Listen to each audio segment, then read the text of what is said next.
네, 하나님의 말씀 이사야 40장 27절 말씀입니다. 이사야 40장 27절입니다.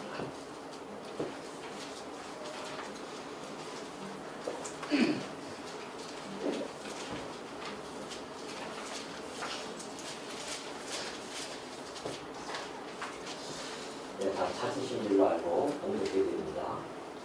야곱아 어찌하여 내가 말하며 이스라엘아 내가 이르기를 내 길은 여호와께 숨겨졌으며 내 성사는 내 하나님에게서 벗어난다 하느냐. 넌 알지 못하였느냐 듣지 못하였느냐.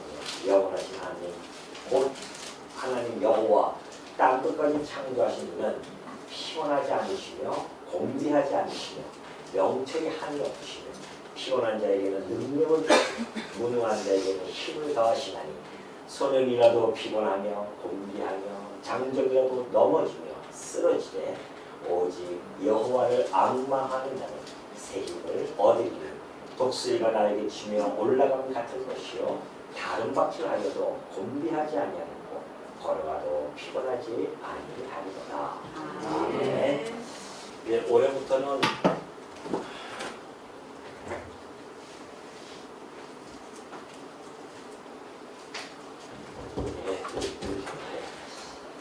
올해부터 우리 마태복음을 살펴보기로 했는데요. 오늘은 특별히 공동회의가 있습니다. 2025년도 우리 성도님들 모두 다 참여하는 교회에서 가장 큰 의결 회의입니다. 그렇기 때문에 오늘은 특별히 강의를 특강으로 해서 여호와 앙망하는 자의 결국이라고 하는 이 제목을 가지고 이사야서 말씀을 좀 살펴보고자 합니다. 이스라엘 백성들이 모세로부터 하나님께서 율법을 수여하시고 그리고 가나안 땅에 들어가서 그 율법대로 그들은 지키지 못하죠. 결국 그래서 그 율법에 따라서 북이스라엘은 멸망을 당합니다.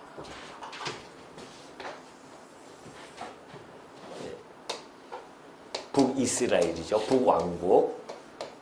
북왕국은 BC, 그러니까 우리가 좀 BC와 AD로 나누고 있죠. 주전입니다. 주전 약 722년경에 북왕국은 멸망을 당합니다. 아수르라고 하는 그 나라에 의해서 멸망을 당하고요. 이제 좀 있으면 남유다도 지금 풍전등화에 놓여져 있어요. 그래도 역시 율법을 하나님께서 주신 율법대로 살아가지 못했기 때문에 율법대로 살아가지 못했을 때는 반드시 이방 나라에 끌려갈 것이다 라고 이미 예언해 준 바가 있습니다. 그 약속의 말씀대로 남유다도 이제 곧 망하게 되어지는데 남유다는 여러분 알다시피 586년도죠. 이때경에 남왕국도 역시 망합니다. 남왕국은 이제 포로로 끌려가는 거죠. 바빌론에게 포로로 끌려가고 망하고 북이스라엘은 720년도에 이미 망했습니다. 이때쯤에 북이스라엘이 멸망하고 한 800년서부터 시작해서 쭉 나오는데 이때 하나님께서 누구를 부르냐면은 이사야 선지자를 부르십니다. 여러분이 잘 알고 있는 이사야 선지자를 불러요. 그 이사야 선지자는 우시아 왕이라든가 요담, 그 다음에 아하스, 히스기야 이 4대 왕을 걸쳐서 사역을 합니다. 선지자 사역을 하는데 약 60년 어간 긴 기간 동안에 사역을 하죠. 그래서 이때쯤일 거예요. 아마 이때쯤 북남왕국이 멸망하기 전에 그러니까 한 699년도 700년 쪽 그때에 아마 이사야가 이제 끝났는데 이때에 이사야 선지자를 하나님이 부르셔서 예언을 하는 내용이 바로 이사야서입니다. 근데 이미 북왕국이 멸망을 봤죠. 이사야 선지자 그걸 보고 이제 곧 남왕국도 바벨론에게 포로로 끌려갈 것을 이미 알고 있습니다. 그걸 갖다가 이제 하나님 이스라엘 백성들에게 너희들이 율법대로 살지 못했기 때문에 심판을 당할 거야. 이것이 이제 이사야서 1장부터 39장까지 전체적인 내용이 이스라엘 남유다가 멸망할 것이다 라고 하는 그러한 예언을 해주고요. 이제 40장 넘어가서부터는 그러나 너희가 하나님의 그 자비하심과 하나님의 긍휼하심으로 말미암아 다시 너희들이 회복이 되어질 것이다 라고 하는 예언의 말씀이 주어지는 것이 40장부터 그 이후의 말씀입니다. 자, 그렇다고 하면 이 40장이 이제 막 회복이라고 하는 하나님께서 다시 너희들 돌아오게 해 주시겠다고 하는 그런 내용이 이제 막 시작되어진 것이죠. 그래서 이 1절과 2절에 보면은요, 40장 1절 2절 보면은 하나님께서 너희들이 이제 해방될 것이다 그래요. 그러니까 남왕국이 일단은 멸망을 당하지만 그러나 반드시 너희들은 해방을 당할 것이다. 그렇죠? 포로에서 다시 돌아올 것이다. 회개할 것이다. 그런 거죠. 회개할 것이다. 이미 뭐 선지자를 통해서 이 기간을 70년으로 잡아준 바가 있습니다. 70년 후에는 반드시 돌아올 것이다 라고 하는 그러한 예언의 말씀이 있었죠. 그래서 이 이사야 선지자를 통하여서 이제 설명해 주고 있는데 이 해방을 선포하고 나서 아직 그들이 포로로 끌려가고 이럴 때는 아니었었습니다. 그러니까 첫 번째 포로가 605년경에 끌려가거든요. 그래서 1차 포로, 그래서 2차, 3차까지 걸쳐서 가는데 1차 포로 때 뭐 다니엘도 끌려가고 막 그렇게 가는 겁니다. 그래서 이때에 끌려갈 것을 이제 바라보는 거죠. 그러면 끌려갈 때에 남유다 백성의 마음이 어떠할 것인가 하는 겁니다. 그 심정, 그것이 이제 27절에 잘 나타나 있습니다. 자, 야곱아 어찌하여 내가 말하며 이스라엘아 내가 이르기를 내 길은 여호와께 숨겨졌으며 내 송사는 내 하나님에게서 벗어난다 하느냐 그래요. 이제 이들이 이제 하나님께부터 징계를 받죠. 징계는 곧 순환입니다. 포로 70년 포로의 기간이 있죠. 이때에 이 순환을 당할 때에 사람의 마음은 이때 많이 흔들립니다. 고통이 오고 고난이 오고 그런 것이죠. 그렇다 보면은 우리가 하나님으로부터의 그 선민으로서 아브라함부터 시작해서 우리 하나님이었었는데 우리 하나님께서는 지금 우리가 이렇게 송사해도 들어주지도 않는 것 같고 이렇게 어려운 이 순환 속에서 있는데 우리를 돌봐주지도 않으시는 것 같고 그래서 그러다 보면은 이제 바벨론 포로에 끌려가서 그들이 장차 끌려가죠. 가서 그들이 가지고 있는 그 심정, 마음 막 흔들리기 시작합니다. 그리고 그 고난 가운데서 정말 하나님이 살아 계신가라고 하는 의심까지 하게 되어지고요. 하나님의 능력을 의심하는, 믿지 못하는 그런 처지까지 이를 것이다 하는 거죠.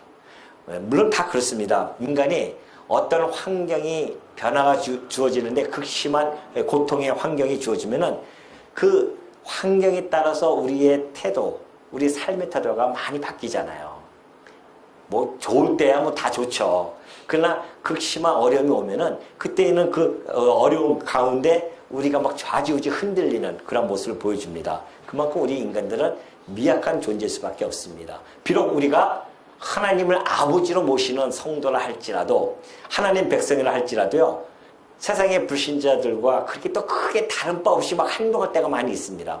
그래서 현실적으로 또 육신적으로 그렇게 느껴지는 어려움, 고통 이럴 때 우리는 많은 제한을 받게 되어지죠.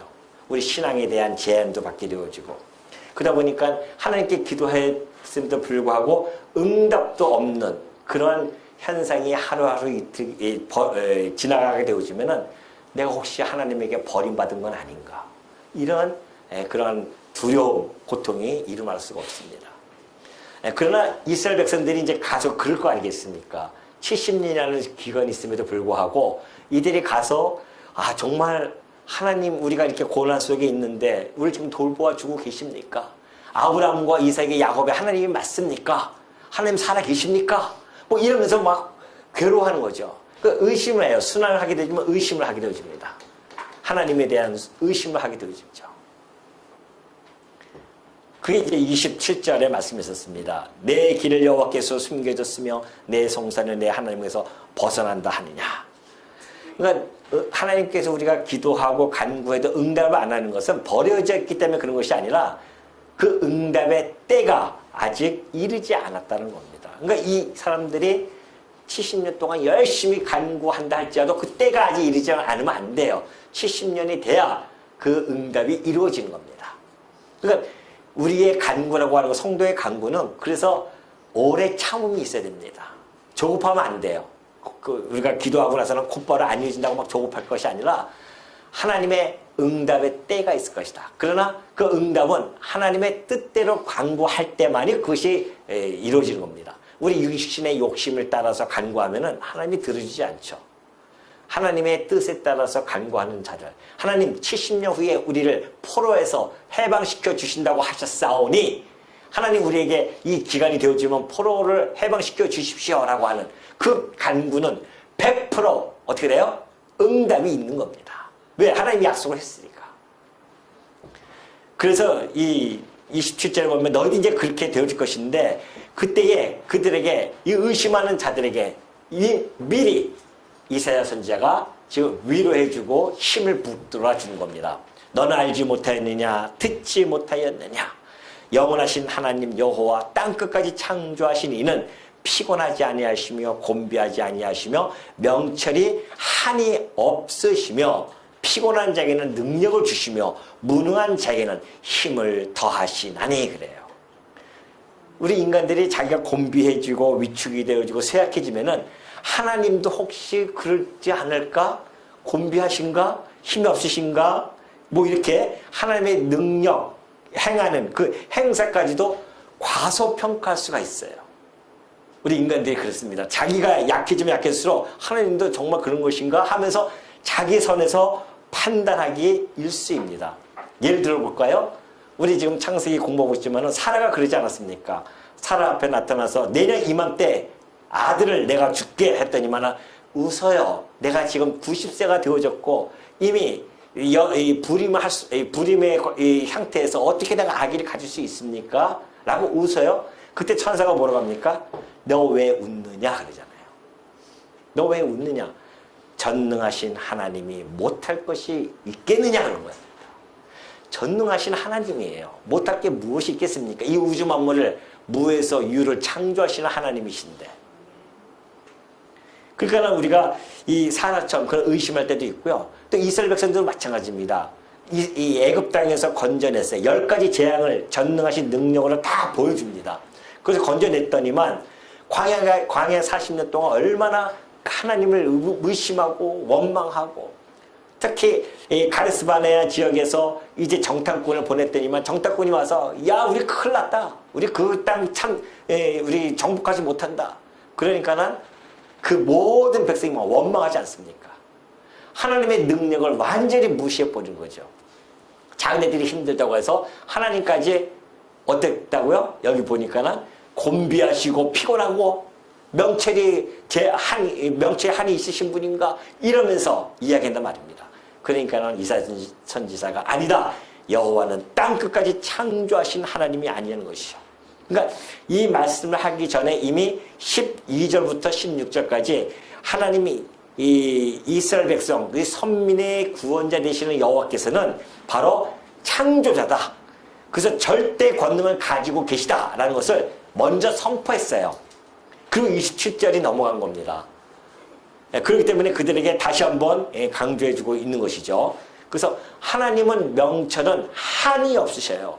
우리 인간의 조사 범위를 뛰어넘는 하나님의 명철이 있습니다. 우리 인간이 아무리 연구하고 숙고한다 할지라도요. 하나님의 그 명철함의 한계를 우리가 발견해낼 수가 없습니다. 바울이 그걸 너무나 잘 알고 그런 찬양을 드립니다. 하나님의 지혜와 지식의 부요함이요. 이렇게 나오는 거죠.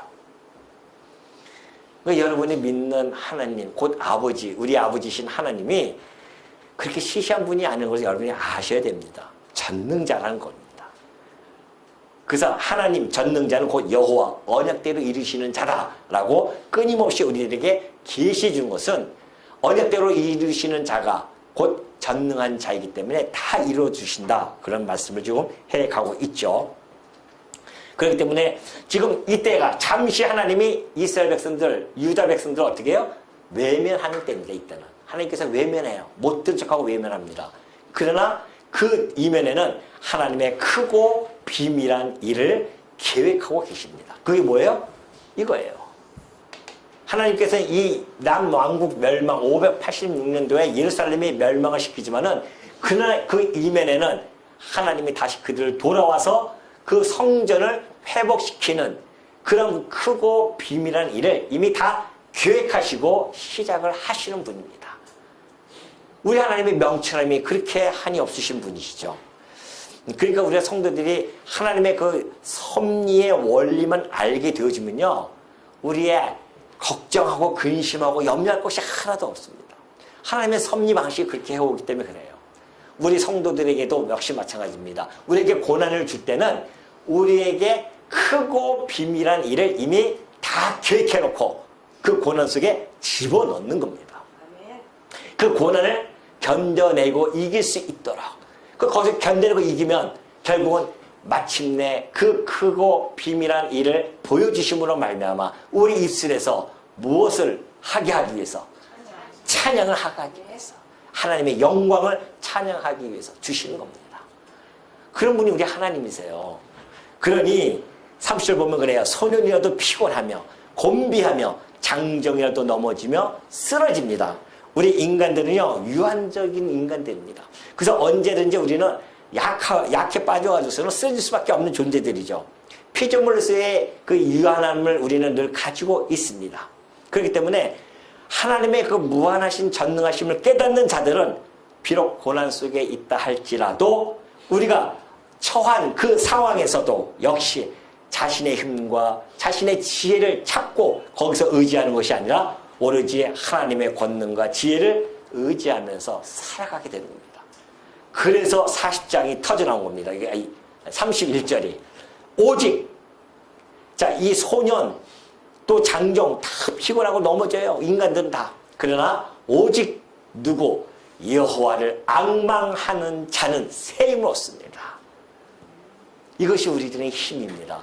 여호와를 앙망하는 자들, 하나님을 바라보는 자들, 그 하나님의 도움을 입는 자들은 참으로 강할 뿐만이 아니라 굳세게 서 있을 수가 있다는 것이죠. 얼마나 새 힘을 얻느냐 하면은 독수리가 날개치며 올라간 것 같아요. 여러분 독수리 날개치고 올라간 거 봤어요? 얼마나 힘차게 올라갑니까? 날개치면서. 여호와를 앙망하는 자들, 여호와만을 바라보는 자들, 여호와를 의지하는 자들, 그분이 나의 반석이시오 방패시오 요새라고 하는 그 믿음을 가지고 살아가는 자들, 그런 자들에게는 하나님께서 우리에게 끊임없이 새 힘을 주십니다. 무엇으로 주실까요? 무엇을 주실까요? 하늘에서 막 그 힘이 막 옵니까? 아니에요. 말씀을 통해서 주시는 겁니다. 이 말씀을 통해서 우리는 끝없이 힘을 얻는 거죠. 그 말씀으로 힘을 얻게 되어지면 독수리가 날개 치며 올라가듯이 우리의 힘이 나타날 수 있는 겁니다. 그렇기 때문에 우리가 그 말씀으로 지금 현재 당면한 모든 문제, 고난 이런 것들을 충분히 극복할 수 있는 겁니다. 말씀으로. 우리의 상황은 변하지 않아요. 우리의 어려운 상황은 변하지 않습니다. 그러나 내가 변해버리면 그 어려운 상황을 견뎌낼 수 있는 힘이 있는 겁니다. 하나님께서 그 당신의 자녀를 뭐가 그렇게 믿다고 어려운 상황에 그냥 내버려 두겠냐 말이죠. 또 우리들에게는 형통함이 준비되어져 있습니다. 하나님의 역사 섭리가 그래요. 공고함과 형통함을 어떻게 해요? 겸하여 주시는 분이 하나님이십니다. 그것이 하나님의 섭리의 원리예요. 그래서 공고함을 줄 때는 하나님을 향해서 간구하게 하시고 형통함을 줄 때는 하나님을 찬송케 하려는 것, 이것이 하나님 백성들에게 주시는 그 원리이기 때문에 우리가 공고할 때 그냥 힘 빠져서 있지 않은 것 같고 오로지 하나님만을 앙망하면서 힘을 얻게 되어지고, 우리가 형통할 때 그 힘을 주신 하나님을 찬송하면서 하늘로 치고 올라가는 독수리처럼 그렇게 우리가 올라가게 되어지는데, 다른 박질하여도 곤비하지 아니하고 걸어가도 피곤하지 아니한다고 하는 사실. 그러니 하나님의 백성들은요, 그 하나님이 주시는 힘을 의지해서 이 현실의 이 어둠에 머물고 주눅들고 여기에 끌려다니지 않습니다. 오히려 그 어둠 가운데서도 우리는 빛의 자녀로서의 삶을 우리가 발휘할 것이고, 뿐만이 아닙니다. 더 나아가서는 이 어둠을 뚫고 나가서 찬란한 새벽의 여명이 확 열어젖히는 것처럼 우리가 그 사명을 감당하는 그런 백성임을 여러분이 잘 아시고요. 또 하나님을 앙망하는 자, 새 힘을 주신다고 하셨으니 올해도 여러분들이 오로지 여호와 하나님만을 앙망하면서 우리 1년 동안 신앙의 경주를 무사히 마치시는 주의 종들 되어지시길 당부드립니다.